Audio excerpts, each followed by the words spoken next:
يا أيها الذين آمنوا لا تتخذوا اليهود والنصارى أولياء আল্লাহ পাক বলছেন যদি তোমরা ইহুদি নাসারাদেরকে বন্ধু হিসেবে গ্রহণ করো, তোমরা বন্ধু রূপে গ্রহণ করো না, কারণ এই বিধর্মীরা বিধর্মীদের বন্ধু।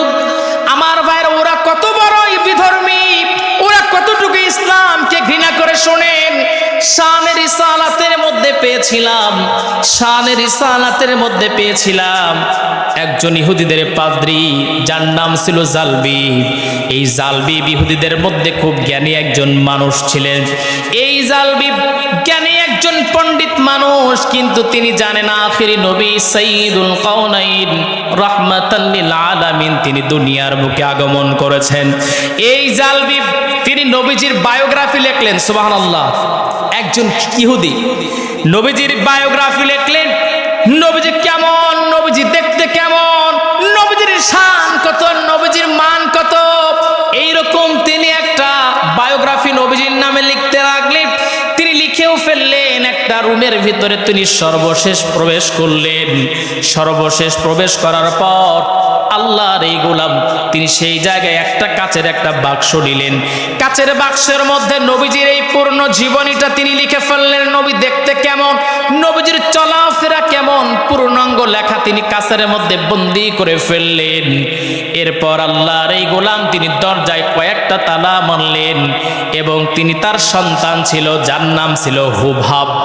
হুবহাবকে ডেকে বলছে, একদিন হুবহাব রে শোনো, আমি মরে যাওয়ার পর এই ঘরের মধ্যে প্রবেশ করবা, আর ওই কাচের বাক্সের মধ্যে একজনের জীবনী লেখা আছে, সেই জীবনীটা মনোযোগ দিয়ে পড়বা। কিন্তু আমি বেঁচে থাকতে এই কাজটা কখনোই করতে যাবা না। কিন্তু পাগলের মনটা হলো চোরের মন, পুলিশ পুলিশ।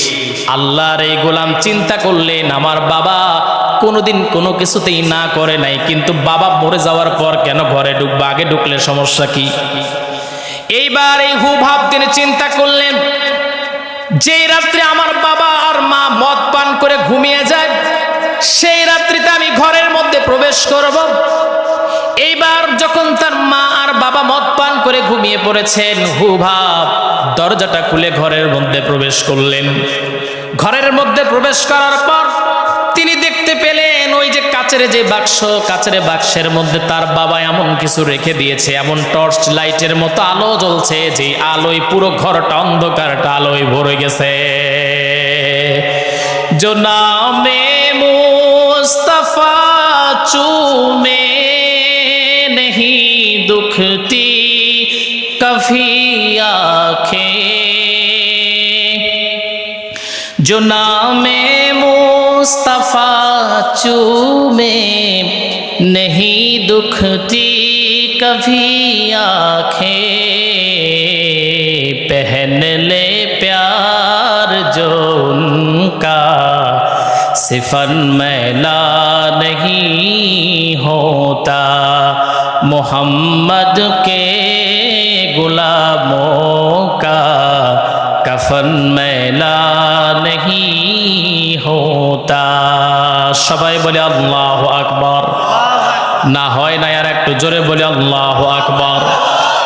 আমার ভাইরা, আমার বন্ধুগণ, হুবহাব এবার দেরি করলেন না, কাচের বাক্সটাকে তিনি ভেঙে ফেললেন আর কাগজ নিয়ে তিনি পড়তে লাগলেন। এত বড় একটা কাগজ, নবীজির বায়োগ্রাফি, নবীজির জীবনী পড়তে পড়তে তিনি নবীজির জীবনী পড়তে পড়তে লগ্ন থেকে শুরু করে আল্লাহ পাক যখন থেকে নবীজিকে বানিয়েছেন, কোন কোন কিতাবে নবীজির নাম পর্যন্ত এসেছে, সকল কিছু পড়তে পড়তে নবীজির প্রেমে তিনি আসক্ত হয়ে গেলেন।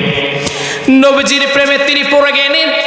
হুবহাব চিন্তা করলেন, এত সুন্দর একজন মানুষ, তার জীবনী আমার বাবা লিখেছে, কিন্তু আমার বাবা তার প্রেমে পড়ে নাই, কিন্তু আমার বাবা এই লোকটা থেকে আমাকে কেন দূরে সরাতে চায়? তার মনের প্রশ্ন হলো, বাবাকে আমি প্রশ্ন করব। যখন সকাল হয়ে যাবে তখন তিনি বের হলেন। বাবার মা যখন উঠলেন, বাবাকে ডেকে বলছেন, আমি আপনার সবচেয়ে বেশি আদরের একটা সন্তান।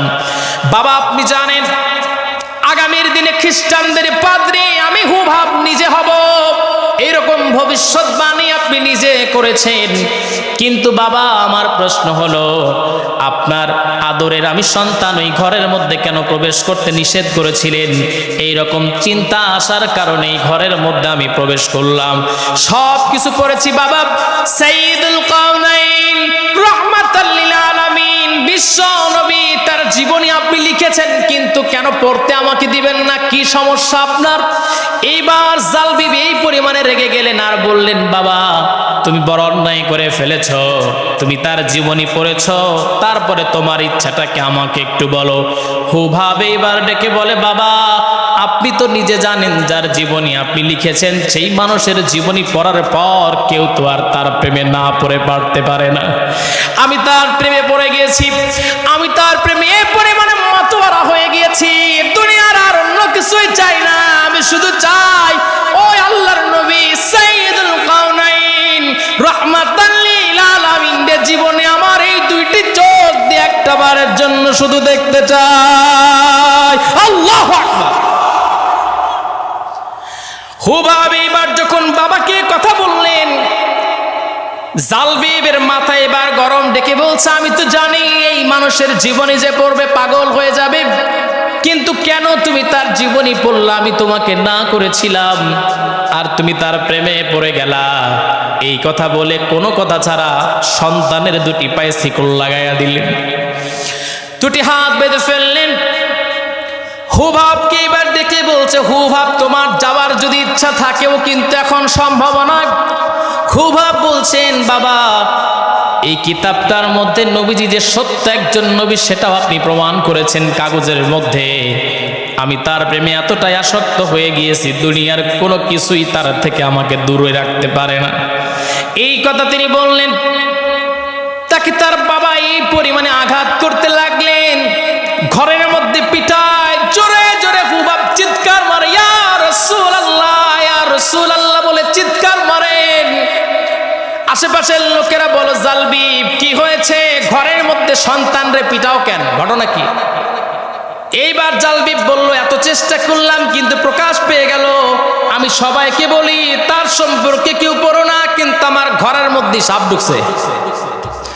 এইবার ডেকে বলছে, এলাকার মানুষেরা শোনো, আমার সন্তান রে যে যত মন চায় পিটাবা দইরা। এরপরে তাকে নিয়ে যাওয়া হলো, মাটি খনন করে সেই মাটির মধ্যে বসায়া তার পিঠের উপরে যখন জোরে জোরে যখন আঘাত করেন, হুবহাব বলেন, আমি যখন আমার নবীজির নাম ধরে যখন ডাক মারতাম ইয়া রাসূলুল্লাহ, কারণ উনি ওনার জীবনী পড়েছেন, কিন্তু মুহাম্মাদুর রাসূলুল্লাহ সাল্লাল্লাহু আলাইহি ওয়াসাল্লামের একটা রব আছে, সেই রব সম্পর্কে তো হুবহাব এখনো জানে না। সেই জন্য তিনি নবীজির নামটাই শুধু উচ্চারণ করেন।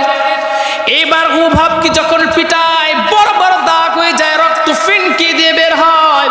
হুবহাবকে এবার যখন মারতে মারতে কোনো কিছুতেই কাজ হলো না, ঠিক আকাশ থেকে বজ্রপাত হতে লাগলো, বৃষ্টি বর্ষণ হতে লাগলো। একটা দিন তারা চিন্তা করলো, ওরা হাত পাটা বেঁধে যদি জমিনের মধ্যে ফেলে রেখে দেই তাহলে অবশ্যই আসমান থেকে বজ্রপাতে এই সন্তানটা মারা যাবে, এই সন্তানটা মারা যাবে। চিন্তা করে তাকে জমির মধ্যে রেখে দিলেন। কিন্তু আজব ব্যাপার, তারা যখন সেই জায়গায় রেখে দিলেন, দিয়ে যখন ঘরের মধ্যে সবাই চলে আসলেন, আসা মাত্রই আকাশ থেকে বড় একটা বিকট আওয়াজ আসলো, আর আওয়াজে হুবহাবের যত শিকল হাতে পায়ে লাগানো ছিল সকল কিছু থেকে আল্লাহ পাক তারে মুক্তি দান করলেন। হুবহাব এইবার চিন্তা করে, কোন জায়গায় গেলে আমার নবীজিরা আমি পাবো জানি না। তিনি চিন্তা করতে লাগলেন, নবীজিরে কই পাবো, নবীজিরে কই পেলে আমার মনের শান্তি নিবারণ হবে, মনের কষ্ট নিবারণ হবে। আমার একজন বন্ধু আছেন মুআল্লিম, প্রতি বছর তিনি হজ করতে যান। একদিন বললাম, ভাই আমার সালামটা একটু নবীজির রওজায় পৌঁছায়া দিও। প্রতি বছর তাকে যখন এই কথা বলি, এক বছর গত বছরের আগের বার তিনি আমাকে না বলে চলে গেছেন। ফোন দিলাম, বললাম ভাই কাজটা ভালো করেন নাই। আমাকে বলে, সাব্বির তোমার একটা জনপ্রিয়তা কিছুটা হলেও আছে, এই জনপ্রিয়তাকে কাজে লাগায়া তুমি যদি মুআল্লিমের এই দলে নিযুক্ত হও তাহলে প্রতি বছর তুমিও যেতে পারবা।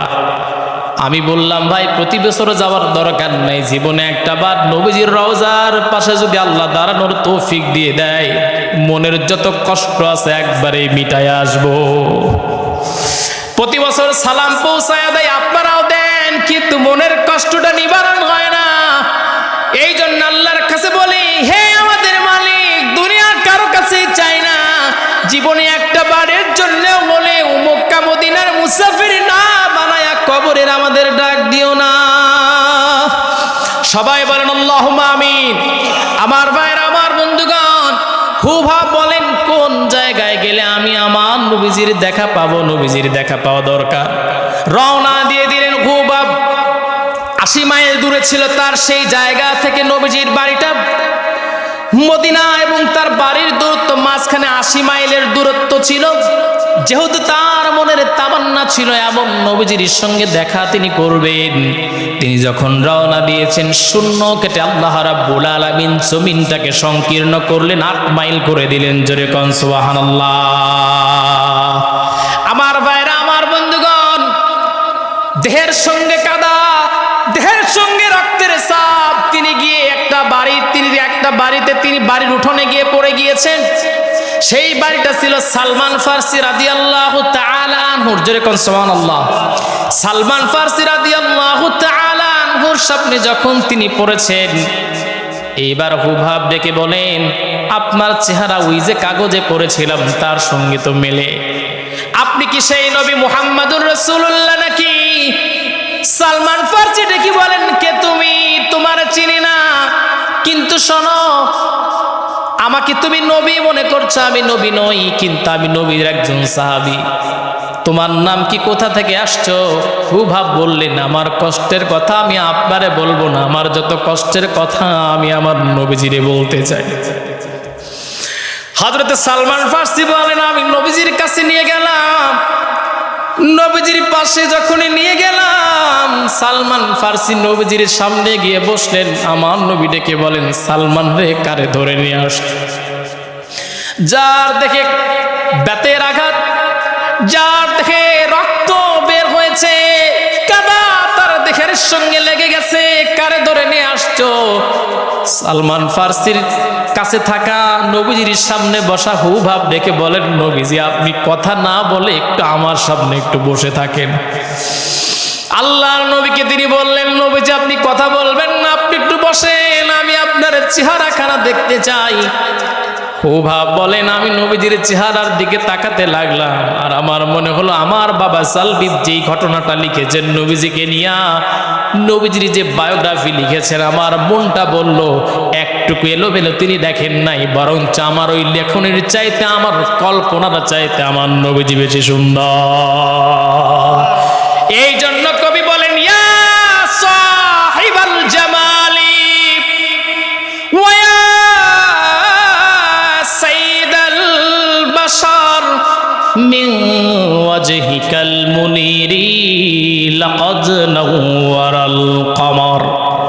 কবি বলেন, ইয়া সাহিবাল জামালি, হে দুনিয়ার সবচেয়ে সুন্দর মানুষ, ওয়া ইয়া সাইয়্যিদাল বাশার, দুনিয়ার শ্রেষ্ঠ মানবের সম্রাট, মিন ওয়াজহিকাল মুনিরি লাকাদ নাওয়ারাল কমর, তোমার চেহারা থেকে চাঁদ আলো পেয়ে আলোকিত হয়ে গেছে। আল্লাহু আকবার। ইন্নওয়া খুকাবর না कोई नसरफ ही नहीं है, सरतार तुम्हारा रूपे ज़ेबा नजरा, या रब दिखा दिया की सब जलवाए हदी,